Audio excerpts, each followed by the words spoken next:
Oh, we don't have anybody. Well, like, we don't have any friends. Oh, and there's nobody here.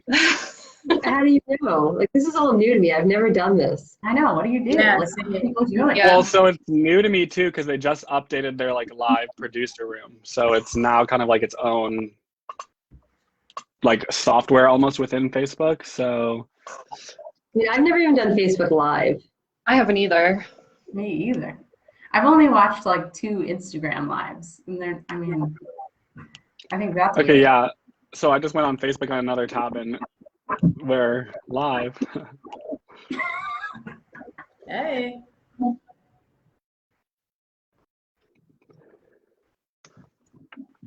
We have 2 viewers. Welcome. We are just giving everyone else a little more time to make their way into the show. 6 people. Can our viewers comment? Yes, they should be able to send in some Q&As throughout and interact with us via. Hey, Nick. Nick, welcome.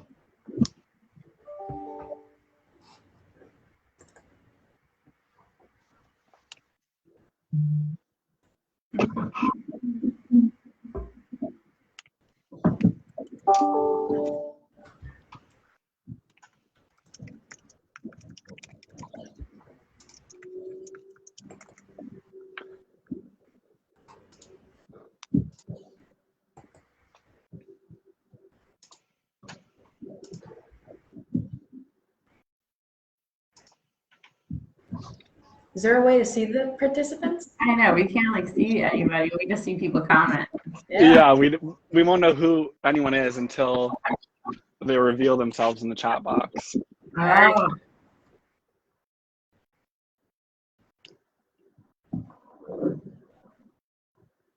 Oh, we're down to just one, probably Nick. Maybe. Because we weren't talking. We were like. I know. We probably should get started, I guess. And then people can rewind too throughout the broadcast. And like I said, this will be kept forever on our Facebook page, and we'll be able to repurpose some content from here as well. So if you're going to miss out a little bit, that's okay. You'll be able to revisit the broadcast. But anyways, my name is Ethan Olkavikas, and I am the Public Relations and Content Coordinator for Phase Zero Design. But today, of course, is not about me at all. We're doing a panel discussion on navigating the construction industry as a woman. And we have 5 wonderful guests here who have done just that throughout their careers. So we're going to begin today's conversation by asking each of them to give us a little bit of an overview of their career, where they're at now, and how exactly they've gotten to this point. So Robin, I'd love to start the conversation with you there, if you don't mind. Yeah, no pressure to be first. My name is Robin Turner. I'm a project architect at Phase Zero Design. I've been with PCD for about 4 years. My background is I have an undergraduate degree from University of Florida in interior design. I was very fortunate that I always knew I wanted to be in the design industry at a very young age, so I was fortunate for that. But I had always planned to do interiors and then continue on to get my master's in architecture. So I'm a licensed architect, and I've been practicing for about 15 years. Wonderful. Thank you for that. Jillian? I'm Jillian Tara. I'm senior interior designer at PZD. I have an undergraduate at UMass Amherst in architecture. My career has always been in the design industry as well. I first knew I wanted to be an interior designer in middle school when my mom allowed me to lay out my bedroom the way I wanted it to be. I was kind of a decorator at the time, but she was kind of my first female mentor in that, where she encouraged me to do what I love to do, and that's kind of how I ended up in this career. And I've dabbled in all sectors, but right now I focus in corporate, healthcare, and hospitality. Great. Lindsay? I'm Lindsay Corsino. I'm an associate principal and director of business development and marketing for Phase Zero. I've been with Phase Zero about almost 5 years this June, actually, which is crazy. But my background is really in marketing and business development for construction companies. I've worked for two prior to the design world. So I kind of have it from both ends, which is awesome. And so Jim Kimball, one of our principals, and I have worked together, and Robin actually, we all worked together in an architecture firm in 2009, and we had stayed in touch ever since. And when he was ready to hire BD and marketing, I came on board. So that's it in a nutshell. Great to hear it. Jackie? Hi, I'm Jackie Laramie, and I'm Vice President of NDC.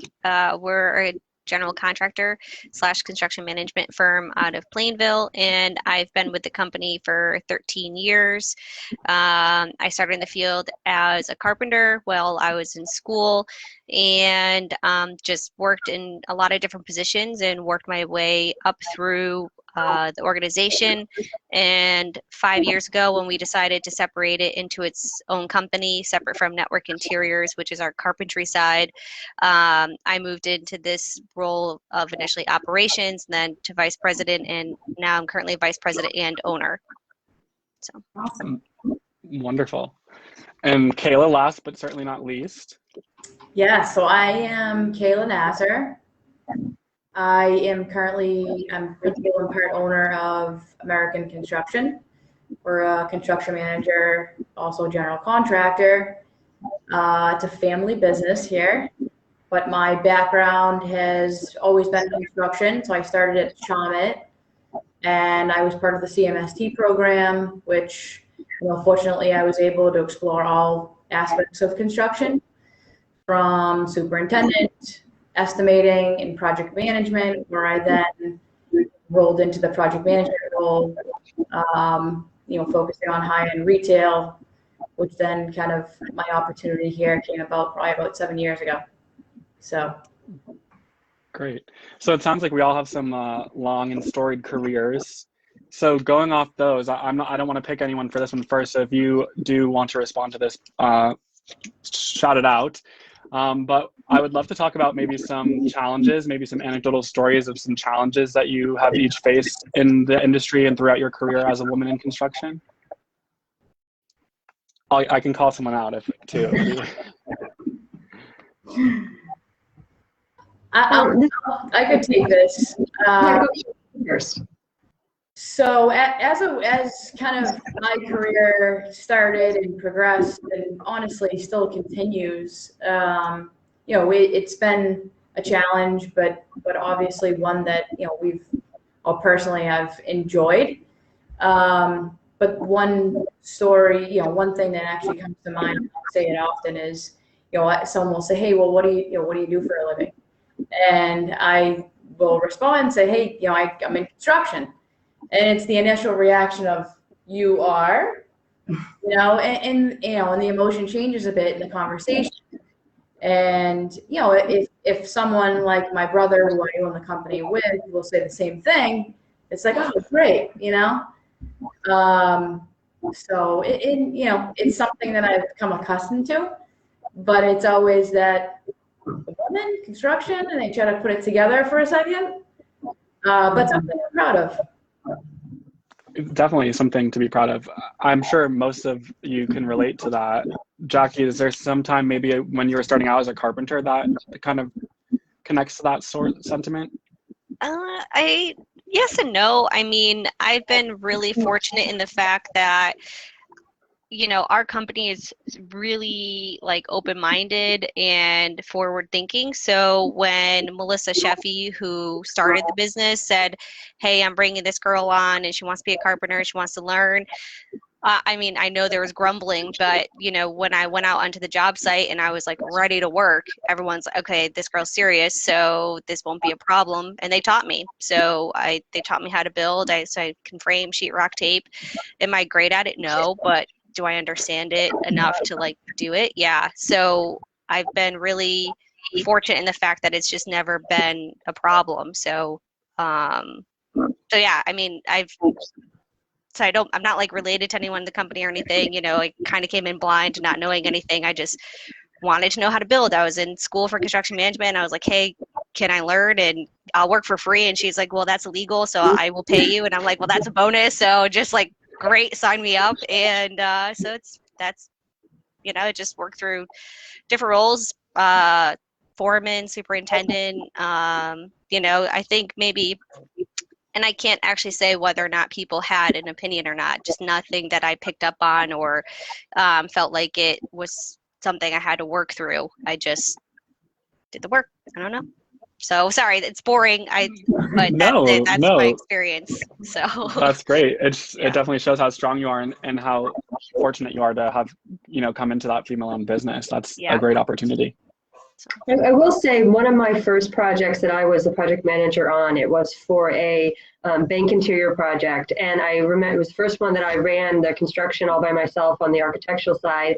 And I do remember that the foreman for framing was a woman. And I was actually just so excited to see that. I mean, she was so good at it. And we had these really kind of, we called it the Shazam ceilings. We had a lot of different like shapes and they were kind of crazy. And she was amazing. And I took great pride in seeing her in the field, but also as a woman leading it. So hopefully we see more of that. And this was almost 10 years ago. So I hope there's even more female carpenters out there now. Yeah, totally. Lindsay or Jillian, do you have any insight on some challenges that you may have faced in particular throughout your career so far? Yeah, I mean, for me, it's a little different. I'm kind of on the business development client facing side regularly. And I think for me, my biggest challenge has always been just like proving my value to not only like men in the industry or women in the industry, just like as a whole, having people trust that I know what I'm talking about. So for me, like I had this one time where I had a client meeting. I was so excited about this client. It was a really prominent real estate firm. And the guy that I had asked for a meeting was prominent as well. And so I was thrilled to get this meeting. And when I sat down with him, he said to me, you know, I only took this meeting because I have daughters and I feel bad. I feel bad for you. So I just wanted to just like lay that out there right now. I don't know how much this meeting is going to actually be meaningful for us. And I was just like so shocked because I was like, oh, okay. So this is like a pity meeting. But he then, you know, he said like, you're never going to know how much you know, the cost per square foot of a Dick's Sporting Goods is, or like, you know, what kind of materials are used, blah, blah, blah. And I had learned what I was selling, I learned before I had sat down. So I knew all the answers to his questions, like right off the bat. And he was like floored after. He was like, wow, you really know your stuff. And I'm like, well, you know, but the hard part, the challenge is like, we all have to prove our value to everybody. And it's like constantly proving value. And so that's sort of been like the biggest challenge, you know, for me is like, how do I weigh in and how do I prove value to the team or a client or wherever it may be? I agree with Lindsay on that. You know, proving your value is something that I've dealt with in the industry. And, you know, going to a construction meeting where you're the only female in the meeting of like 15 guys, you kind of walk in and feel like you have to prove yourself, but then you have to remind yourself that you're put in this role for a position or for a reason, and you know what you're doing, and it's kind of just like that first initial feeling you get when you walk into the room, but you know, it's something that I've gotten used to, and you know, get over very quickly. It's just an initial thought. I think it takes time to find the confidence to understand, you know, you now have a voice, you have a seat at the table, finding the right voice to be heard, but not overcompensate, trying to make up for any insecurities or lack of confidence you have, particularly when you're new in that position, where it's like, it might be your first meeting, your first construction meeting, and you're out there solo. I mean, I'm sure any you know, team member would feel that way, but I think as a woman, we feel a little more insecure about that.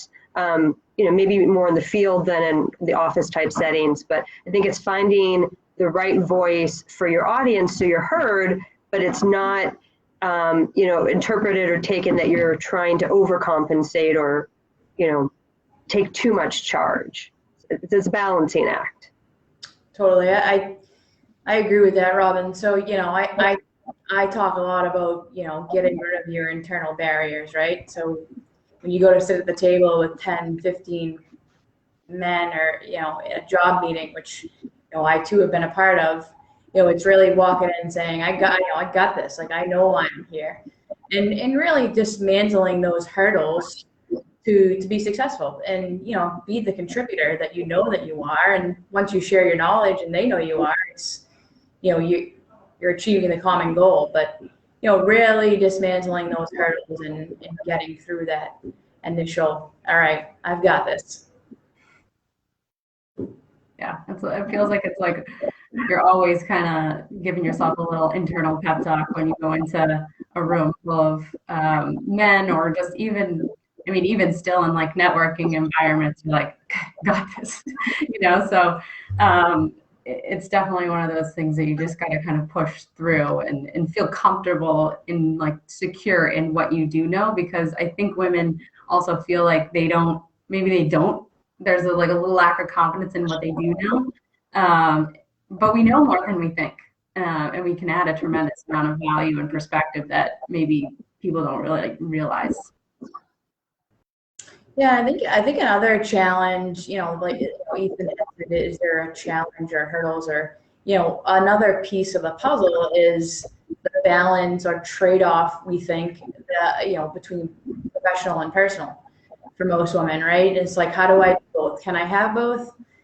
And really, like having thoughts of it's difficult or it's impossible. I mean, there's staggering numbers, that show that 50% of the college population is women. But then if you relate it back to, career, and specifically construction, the numbers are staggering. The numbers are horrible.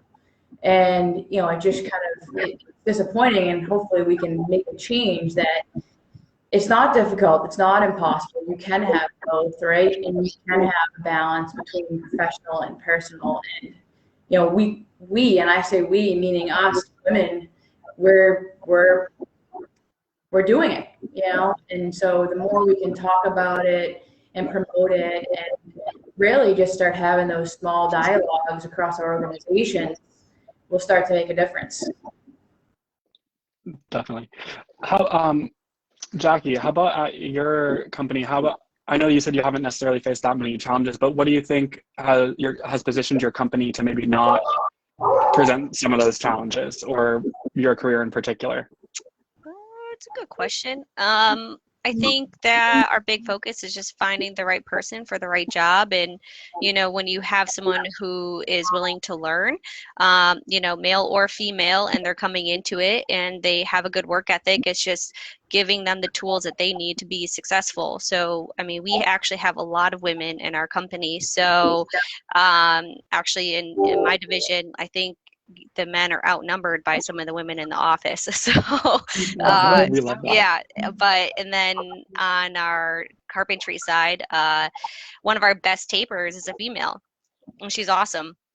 And I think that it's, I wish I had more information. I think that everyone is just, that we work with, is about like treating each other like family, working hard, playing hard together, and, just finding a way to get the job done and not I don't know. I feel like there's just, I think, I'm like racking my brain to try to think of like a time where maybe there was a limitation, but like, I think the one that I could think of, and it sounds silly, is like, it's my height. I'm 5'3", and most men are not 5'3". So our chop saw tables are set up for like a tall man. And so I was on a job where I was cutting studs, and, I was having a hard time with it because they were very long and heavy and, structural studs. And so the guys saw that I was struggling, and they went and they grabbed a pallet for me to stand on, and like, boom, done. Like, I just was able to get it done. So like little things like that, where like our chop saws aren't designed for a 5'3" woman. So, but putting a pallet underneath me, I was like right there, ready to go. So, I don't know. I wish I No, had like better guidance, yeah, but like I do make a conscious effort, like when we do have females that are maybe quieter or shy or maybe aren't confident, to put them in front so that way people can see how great they are and what they can do and what they bring to the table. So I am focused on that, but even, age, plays a role into that too. We have young people coming into the industry and supporting them and them being comfortable speaking up at meetings if they have a good idea or a thought, trying to promote that and giving them the tools that they need in terms of information, including them and what we're trying to accomplish. Like, what is the why? Like, why are we doing this? Why did we want to pursue this job? Why do we want to work with this client? And getting them to understand that. So that's, I don't know if I answered your question, but that's no, that's kind of how we perfect. approach it here. So Yeah, no, that's perfect. It's definitely good to see that the industry, has some moving parts that are changing and evolving and working in positive ways. And yeah. and I think that's a really good way. This is actually a really good way to kind of transition to my next topic of what are some ways that you've been empowered as a female in your career, some ways that have helped you move forward opposite of challenges. Mm-hmm. Oh, so me. So yeah, I think you kind of were touching upon it. So if you can expand and get us started off there. I think it's ways of being empowered. I mean, I think it really. I'm not going to minimize the fact that, the owner of the company was a woman. So that was empowering to see, so she was a great role model. She's a good human. So just how she approaches things when there's a conflict, calling out the elephant in the room, seeing that she was comfortable doing those things. And I'm on that person too. So I don't mind having those uncomfortable conversations, but seeing that she was able to do it and do it well, gave me, I guess, a sense of empowerment too. And I met the owner when I was in high school. We both volunteered at our YMCA, and that's how we met each other, and that's how I got introduced to construction and the whole thing. So we met being on a board together and, both having similar thought processes as we went through that process. So I think it's just like that connection was made, and that's how we treat everybody. Is just like, hey, if you have an idea and you think you could do it better, let's figure it out. Like we do strategic planning. We try to do it annually with the whole company to say, what are we doing? What's working? What's not working? What are potential opportunities, threats, whatever? How can we pivot? Especially with COVID, we had to go back and look at our entire operation and figure out how do we do this. And everyone was involved in the conversation. So. Yeah, it definitely sounds like it can be easier when your company's kind of originated that way. Mm-hmm. So, and built up. Yeah. I think that's great advice, because I think we've all been fortunate enough to have people that we've worked with that have empowered us to take on more challenges, roles. And so I think whether I've been fortunate that I've worked, some of the project managers early on in my career were women, but most of my, managers or companies I've worked for have been male owned. But I think finding a company or, a group, be it, that empowers you to be the best that you can be and have a voice. I think, whether they're men or women, I think having somebody that's going to support you, and because there are phenomenal people out there that will do that. So that's my best advice is whoever you work for, wherever you work, make sure you're surrounded by people that empower you to be the best that you can be, because unfortunately there's places that don't always offer that.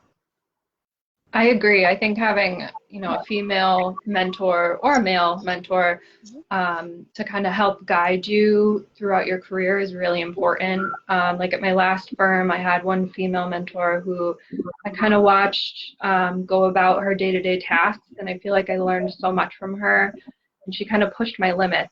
I'm not a big fan of public speaking at all. But I saw her get up there and talk, and I was like, all right, well, I can do this too. Like you got to just try it, see if you like it. If you don't like it, then, figure something else out. But I think having someone there to push your limits is really important.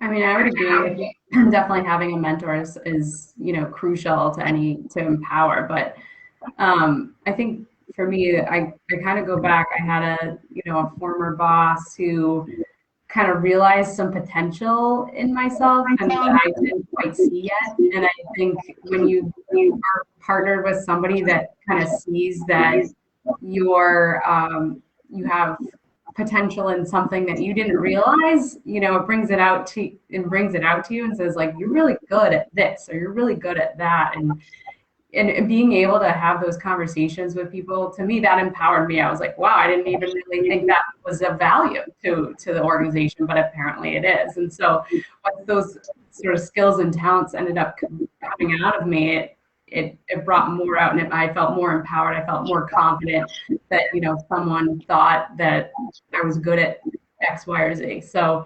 from a mentorship standpoint, like, I think it's so crucial to have one, but like those conversations about, where you think their potential lies is huge. Yeah, definitely. So I was extremely fortunate when I started my career at Shawmut that they, as an organization, just as a whole, were very supportive, to really embrace, male and female in all the different roles. Superintendents. I had the first superintendent I worked with was a female, and she was amazing, and she did her job, and she did it well. And had many other females with the retail division that I was in that it was great to look up to and see, okay, wow, they're doing their job, they're respected, and they can have both. They can have professional and personal. They had kids at home, and it was really nice to see. And for me, at the time, I had my managers were men, and fortunately they were great. They spelled out my career path, like, I was male or female, it didn't matter. And so here we do the same thing. We embrace the same culture, and it's unfortunately we as we grow as a small company, I'll probably look at 25 resumes within a week, and I see one or two females. So it's tough because I would love to embrace it more. But we need to empower our young women to want it, and really pivot and take in and take a seat at the table and realize they can have it too.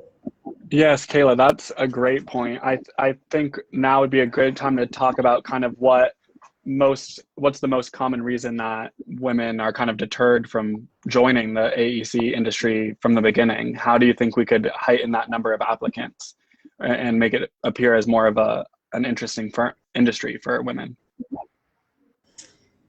So I think that, I always talk about, making small changes, right? It starts at the top.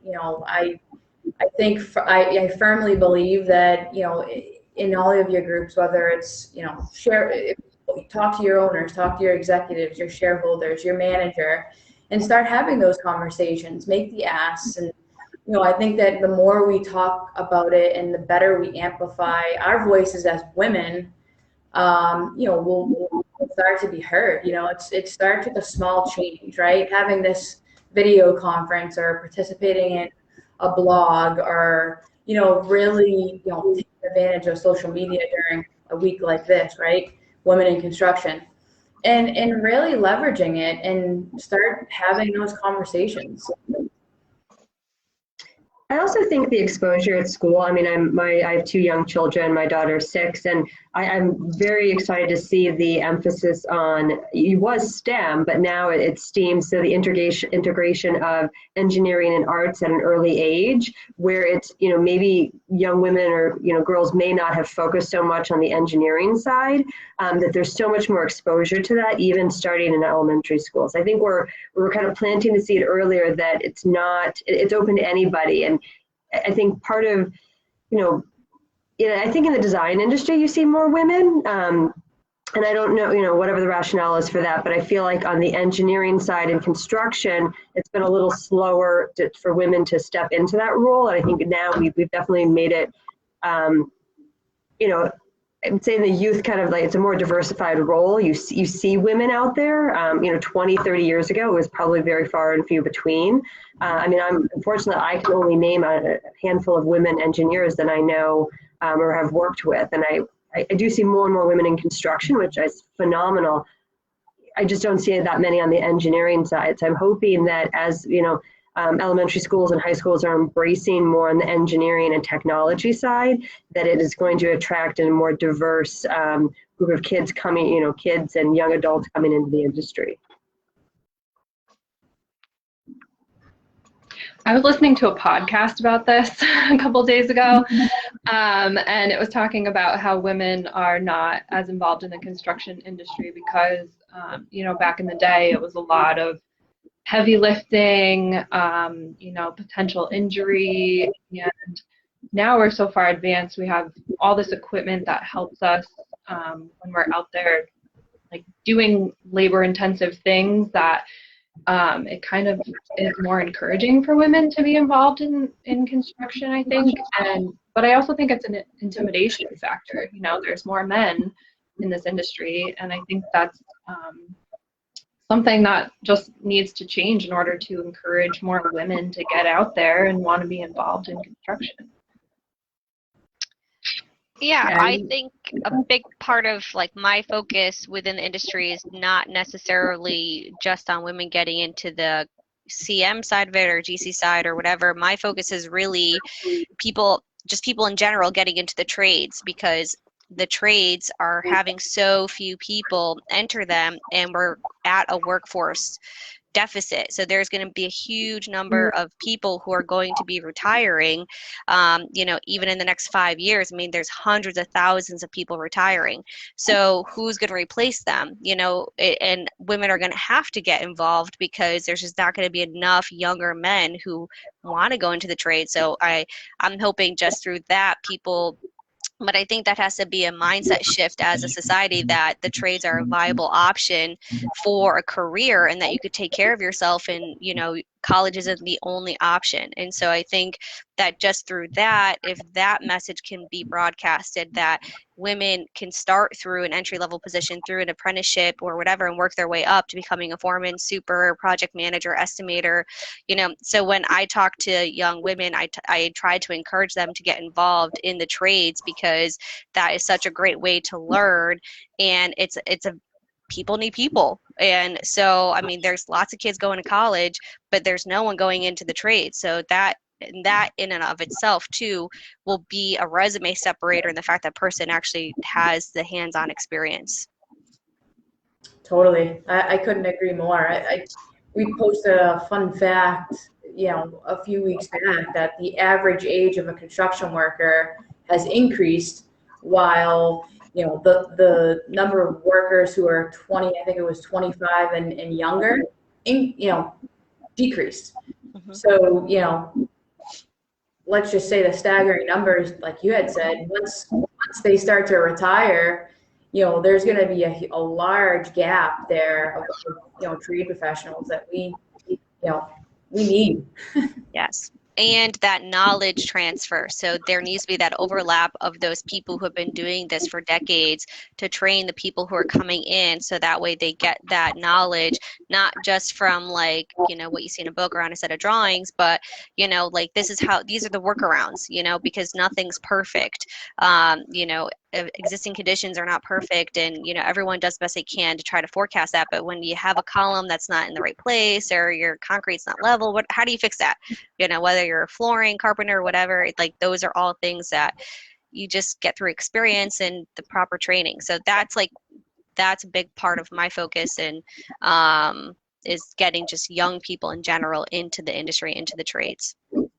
Well, I think that's one of the biggest benefits of the A&E community, AEC community, is that there are so many options. If you start in the trades and you opt to then want to go onto the construction management side or become an engineer or an architect, that you have those stepping stones. There's so many avenues of how you can pursue your career. It's not like, okay, I'm going to become a carpenter and I'm going to be a carpenter for the rest of my life. I mean, some people do choose that route, but there's so many stepping stones and they're all integral. What I always tell people, I mean, to become a great designer, you have to understand how it's built. You have to understand how those studs go together. I mean, it's something as simple as that, but having that hands-on experience is crucial for almost all of the other, avenues of the A&EC community.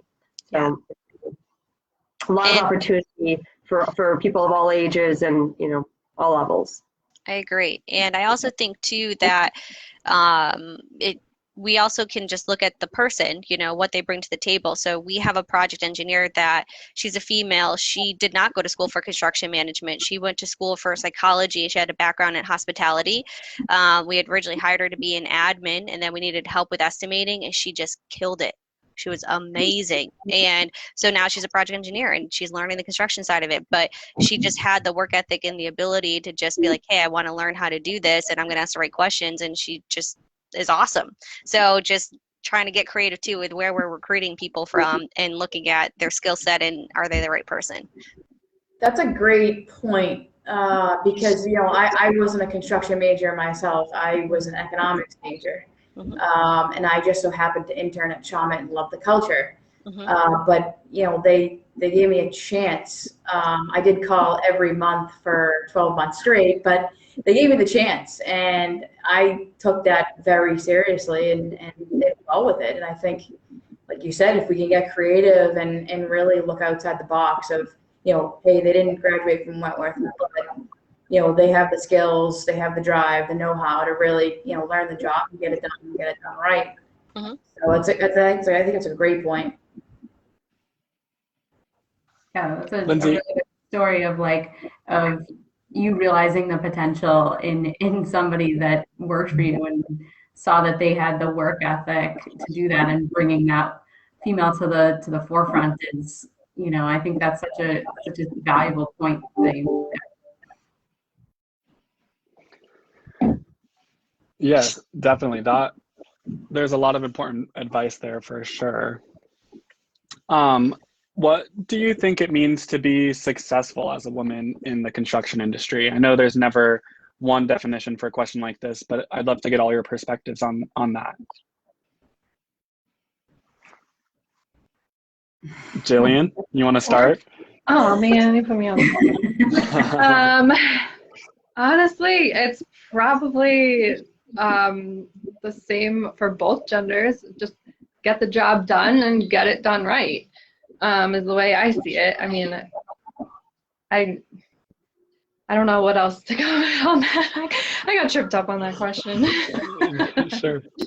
I feel like success is definitely like measured differently for everybody, but for me, I think success is like finally, you know, for a female, like feeling confident in the position that you are in, feeling like you are heard, you have a seat at the table, and you feel like empowered. And you know, we had a few of us had prepped before, and Robin kind of said it best. It's like the moment you feel like you made it, you know, like you are, you feel comfortable in what you're doing. You know where you're headed, and to me, I feel like that's just success, right? That's how you do well at your job, is feeling confident and knowing that you're doing the best you can. So, you know, it's funny, as an architect, I spent, you know, years and years going to school. I got my undergrad, and then I got my master's, and then I spent years working, you know, training, and then I took my licensing exams, and I think I completed my final exam when I was 31 maybe, and it's like kind of like you feel like it's like the apex of your career. Like, I've gotten it, I've gotten my license, I have my stamp. Whether you actually stamp anything could be years down the road, as in my case, but nonetheless I had that stamp. But then you're like, okay, wait, now that's like step one. Like, now I just have the credentials to say I'm qualified. But that doesn't mean that, like, you know, I actually want to say know what I'm doing, but, you know, to build that confidence, and it's a continual stepping stone. So I don't, you know, it's hard to say what defines success. I mean, I think, like Lindsay said, it's finding that confidence to say, yes, I know what I'm doing. I'm able to articulate that and present that on drawings and speak to that in the field. You know, that day might not come for another 20 years, you know, I mean, I feel like I woke up in the middle of the night. I issued kind of an important document yesterday going back to the building department, and it's a big project. And I literally woke up at 5 o'clock this morning. I go, did I do that? Like, did I do something? And it wouldn't have been crucial, but I second guessed myself. So at 7 a.m. this morning, I had to open up the document to make sure that I didn't skip something or didn't, you know, bypass this kind of minor thing, but you're constantly second guessing yourself just to say, no, you got this. Like, you did it right. You know how to do it. Take that deep breath and, move on to the next battle. Mm-hmm.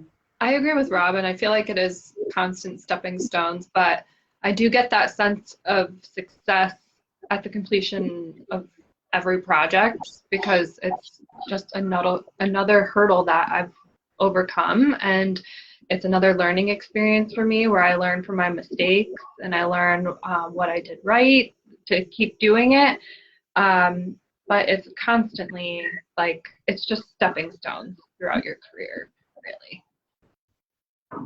What I think that's also is being able to look back. Not every project, like you said, there's successes and there are things that you're like, maybe would have done something different, would have done a detail differently, might have handled something differently. So I think it's being able to look back and make sure that you're evaluating what worked, what didn't work, and how you can grow from that.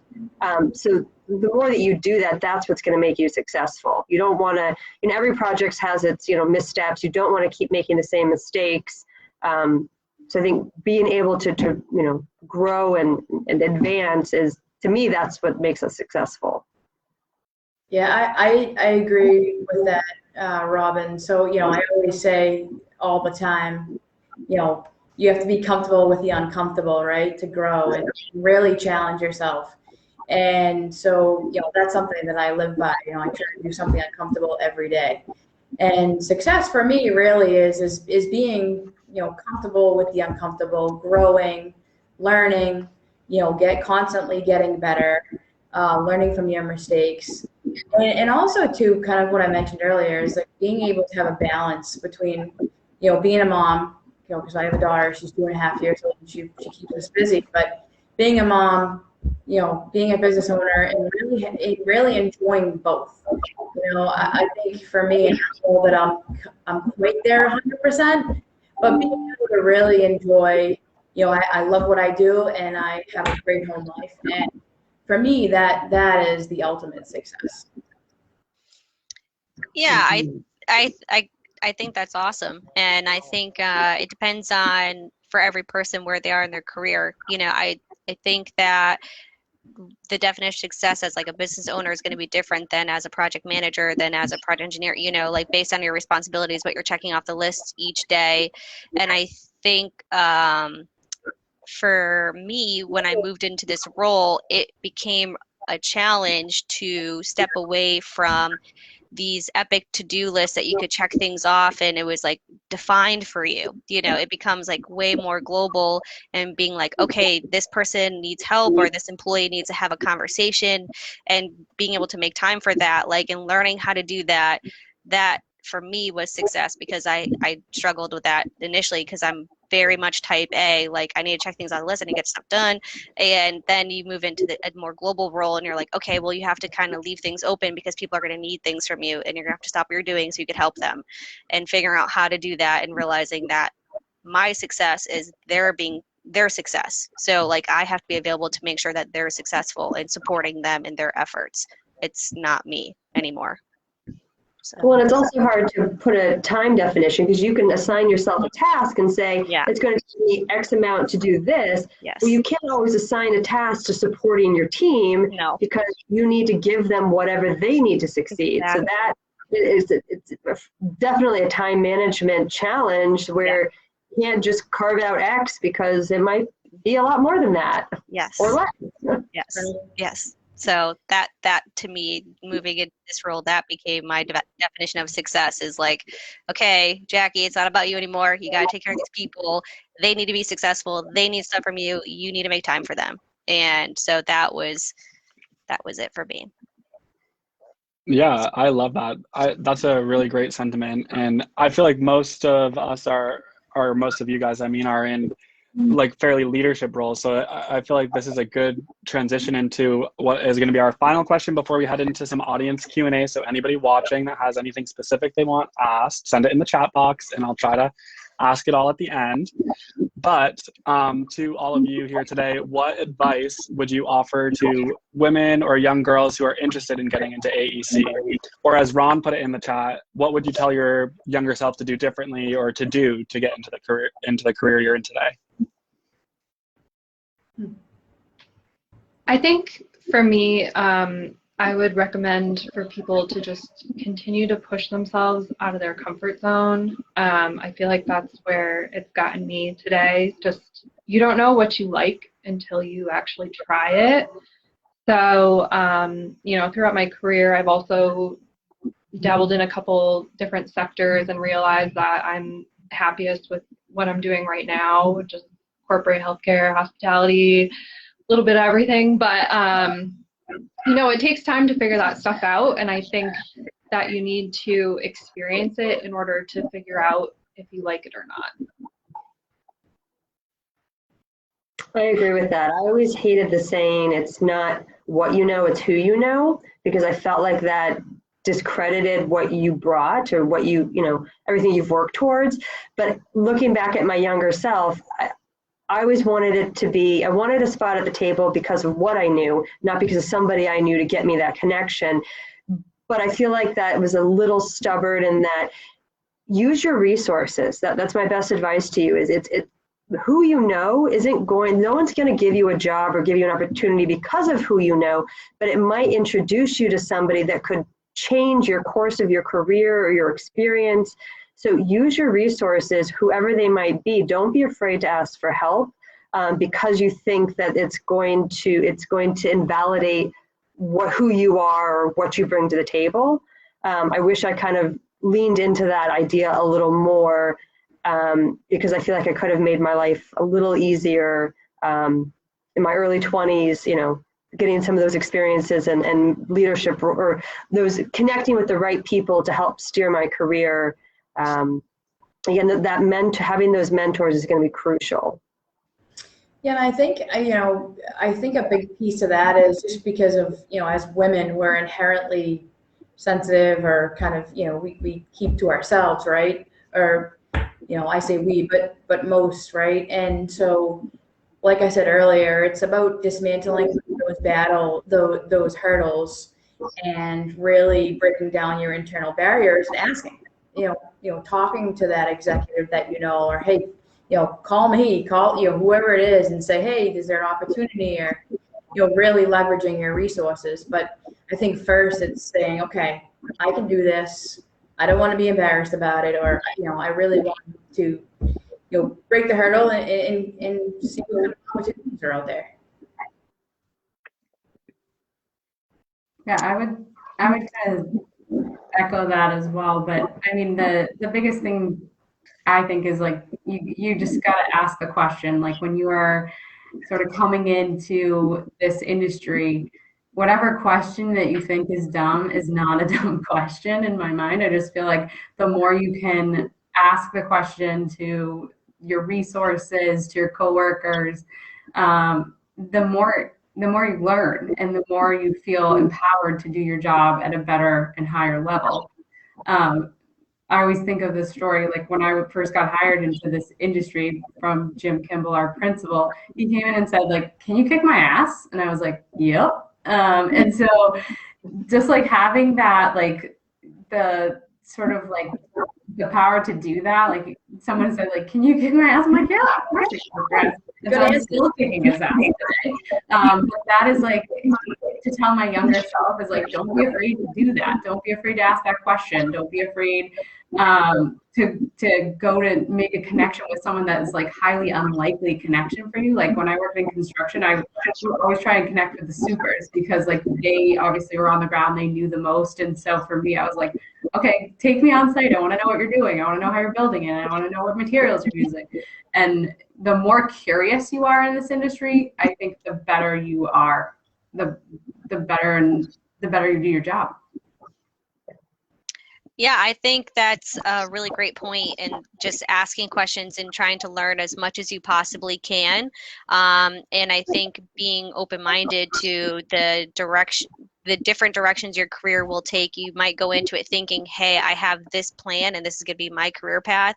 But then as you get into it, you might discover you like something else or you want to learn something else and you didn't know that that was the direction you're going to go. So for me, I would echo what Lindsay said in that you need to learn, like try to learn as much as you can, but also be open-minded to just see where things take you and get involved whenever you can.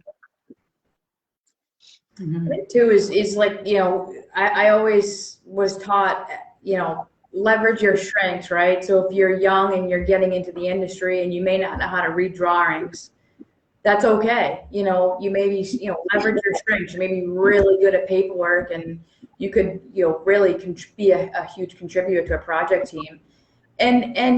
And recognizing that and being okay with, I'm not great at reading drawings, or yeah, I'm not great at paperwork, but I'm really good at reading drawings, and finding a way to leverage that to be more successful, whichever way that is. Yeah, I love that. Those are all really great pieces of advice. So thank you so much for that. We do have a couple audience questions in the chat box. So anybody else still watching, please feel free to send a few more as we go through these. And then since we didn't discuss these before, just jump in if you feel like you want to answer them. Don't if you don't want to, okay? So let's start with Cheryl Guglielmo's question. How do you handle / respond to the overwhelming use of he, him, etc. in the office and in the field? It seems like there's always an assumption being centered around the man. This could be for future hires or for the people making the decisions. Does anyone have some insight into maybe how that makes them feel, or it doesn't bother me? Yeah, it's like one of those things where it's like there's so much going on a job site or in an office in any given day. That part of my day is like, I don't care. You know, like people call me Jack, even though it's not my name. Hey, Jack, Jackie. You know, I'm like, okay, Jackie's short enough, but that's fine. Sure, I can be Jack. But like ultimately, I don't care. It's just like, let's just get the job done. I think my is less so on the he or the him, but the I. For what we do, it is very often that is an I on anything. It's, you know, the design team is usually a we. The engineering team is a we. The construction team is definitely a we. So I get frustrated when I hear the term I do something, or I did this, or when you're presenting. I'm like, in reality, it's a we. So let's focus on the we and not the I. I used to work with a colleague that even though we would work on stuff, you know, countless hours in the client presentation, he always defaulted to I. And you know, it didn't diminish. I knew it didn't diminish my contribution, but I felt that it was a frustrating to hear. And it was a him, but I think we've just got to remember that, you know, AAEC, we are a team. From day one, there are always a large group of people working together. We all need to lean into each other and remember that, don't work against one another. The project will go a lot better if we're all on the same team. I love that, Robin. I mean, I think our like everyone knows, that's why there is a Women in Construction Week, that, you know, this is a male-dominated industry. But I know so many really, really powerful women in this industry, and it's, you know, as you become more confident, as you become skilled, it's empowering to watch, you know, the women in this industry grow. And so it's like forge your own path. I mean, there's going to be always the male factor, no matter where you go. But at the same point, it's like, you know, we can do everything that a man can do. And I just feel like it's proof with this panel of people here today. So I don't focus on it as much, and I just like forge my own path forward. So for me, I'm a little different because it does bother me, you know, honestly so, because I think a big piece of the puzzle, like, you know, I'm married to a woman, right? So there's paperwork we fill out, let's just say daycare, where it says, you know, put in your husband's name. And it's like, we emailed the daycare and said, hey, it should say partner, you know? And so it's, like I said earlier, it's making those small changes, or when we have an interview and, you know, someone says, hey, when's he coming in? I said, when are they coming in? You know, so I constantly want to say, you know, it's a he or she, you know, when is he going to finish the job? It's like, well, how'd you know it wasn't a she? And so for me, it's a bit personal, because it's my goal just in inner office, honestly, first and foremost, to make sure that we're all on the same page, you know, we're all thinking alike and not making those assumptions, because it can be offensive, and it can be, you know, in a position where it's like, that is a woman walking up the stairs today, and having confidence in that. Definitely. That's a really good point, Kayla. Thank you. Any other perspectives on that one?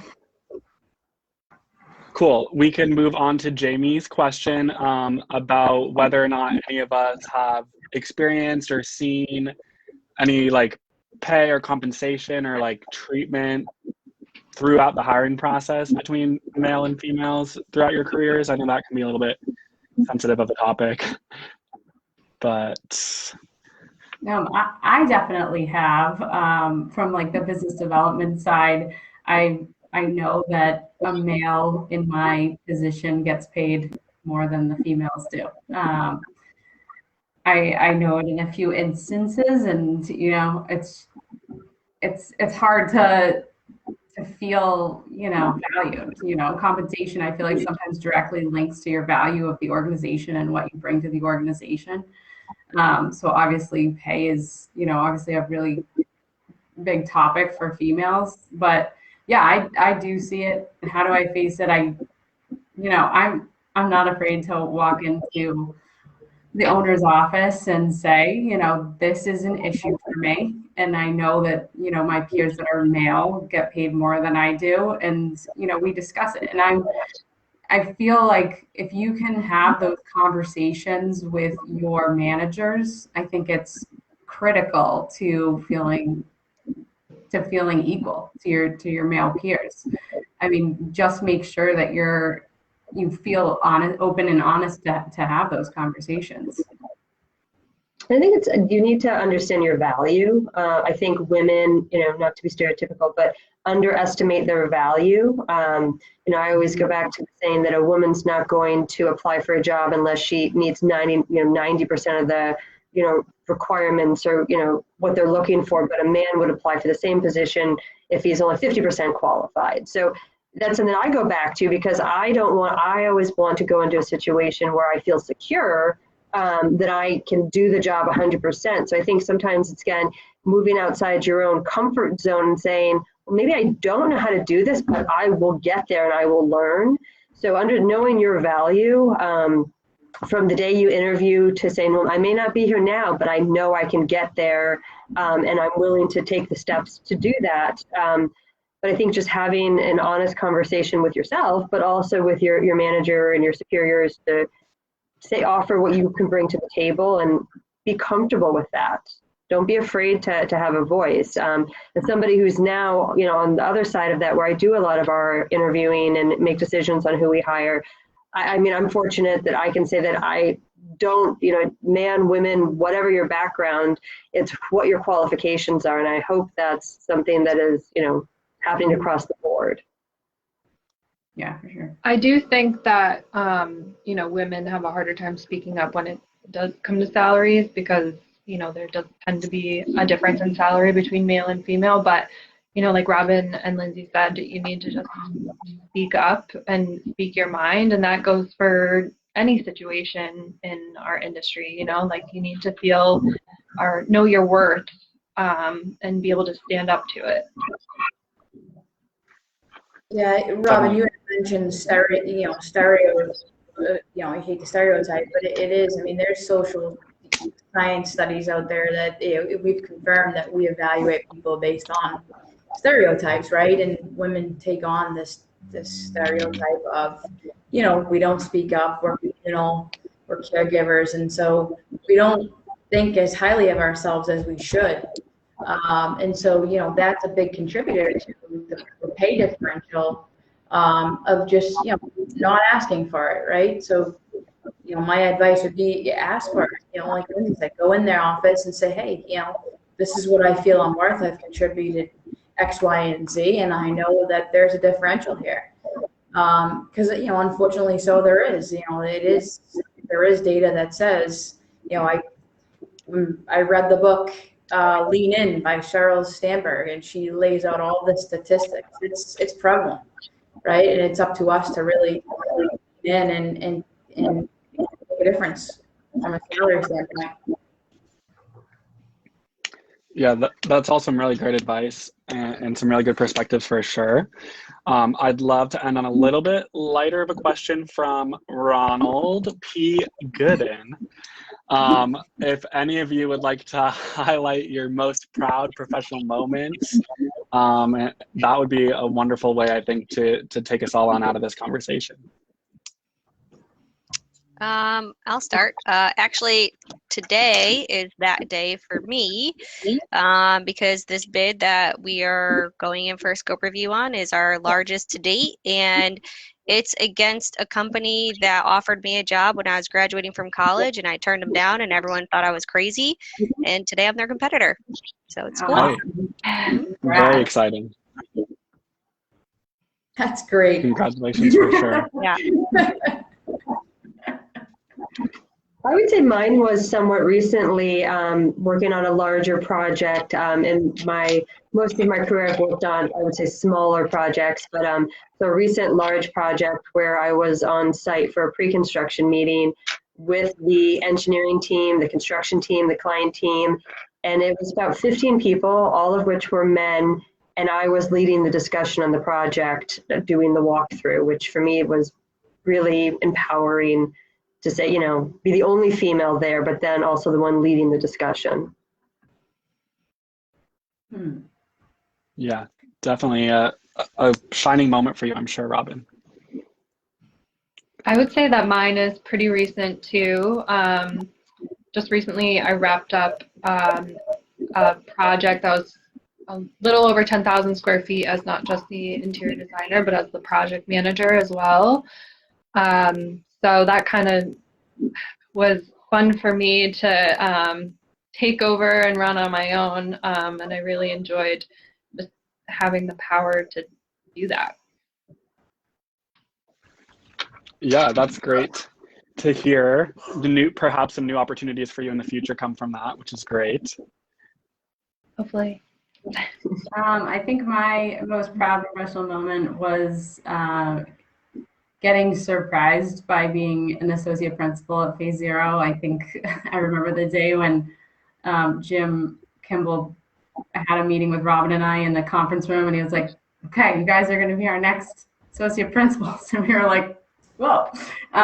But when you, just being able to be part of the leadership at Phase Zero, being on the board of directors, and like having a voice in those meetings has been sort of the highlight of my career. Being able to take this company into a direction that I feel, where it's in a positive direction. We're making some great connections, winning some bigger projects, and being able to be part of that leadership has been definitely a highlight for me. Yes, very exciting. It's amazing. I think for me, I think recently, we've, as a small company, have experienced a lot of growth this year, being a COVID year, which has been great.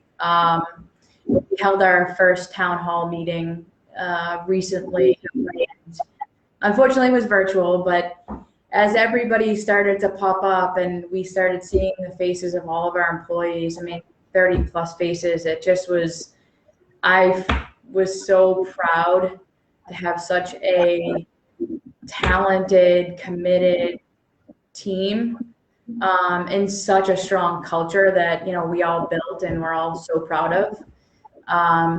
It just was really, really amazing for me, and I'm sure others.